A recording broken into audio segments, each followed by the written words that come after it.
अस्य श्री हनुमत्बडवानलस्तोत्रमहामन्त्रस्य श्रीरामचन्द्र ऋषिः श्रीबडवानल हनुमान्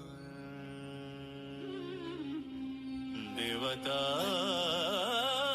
मम समस्तरोग प्रशमनार्थम् आयुरारोग्य ऐश्वर्याभिवृद्ध्यर्थम् समस्त पापक्षयार्थम्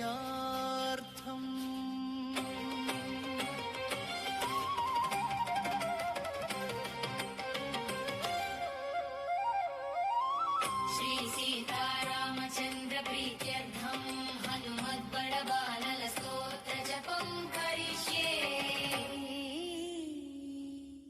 ॐ ह्रां ह्रीं ॐ नमो भगवते श्रीमहाहनुमते प्रकटपराक्रम सकल दिग्मण्डल यशोवितान धवलीकृत जगत्त्रितय वज्रदेह रुद्रावतार लर्कापुरी दहन उमा अनलमन्त्र उदति बन्धन दशशिरः कृतान्तक सीताश्वासन वायुपुत्र अञ्जनी गर्भ सम्भूत श्रीराम लक्ष्मणानन्दकर कपिसैन्य प्राकार सुग्रीव साहाय्यकर्ण पर्वतोत्पाटन कुमार ब्रह्मचारिन् गम्भीरनाद सर्वपापग्रहवारण सर्वज्वरोच्चाटना डाकिनी विध्वंसना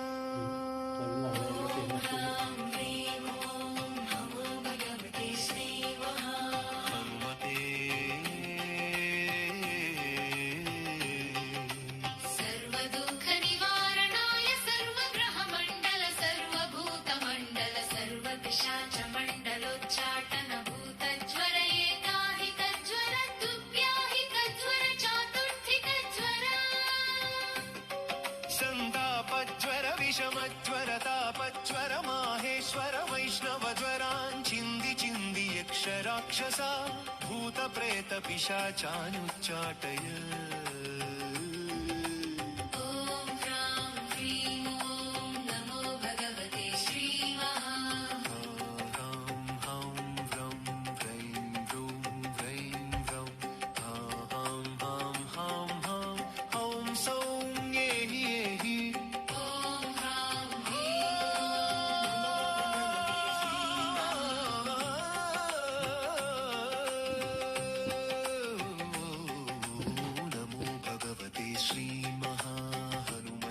श्रवणचक्षुर्भूताना शाकिनी डाकिनी विषमदुष्टाना सर्वविषं हर हर आकाशभुवनं भेदय भेदय छेदय छेदय मारय मारय शोषय शोषय मोहय मोहय ज्वालय ज्वालय प्रहारय प्रहारय प्रहारय सकलमायां भेदय दय दय।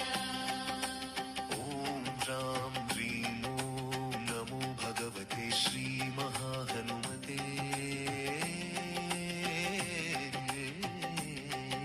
सर्वग्रहोच्चाटन परबलं शोभय शोभय सकलबन्धनं मोक्षणं कुरु कुरु शिरः शूल कुर्म शूल सर्वशूलान् निर्मूलय निर्मूलय।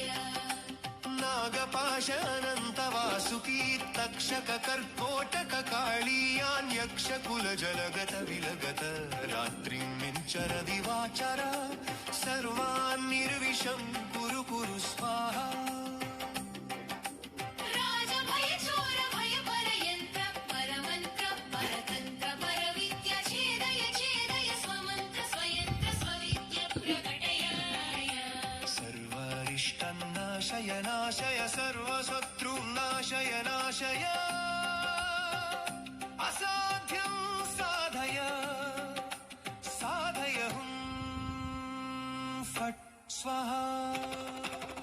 इति श्री विभीषणकृता हनुमद्बडवानल स्तोत्रम्।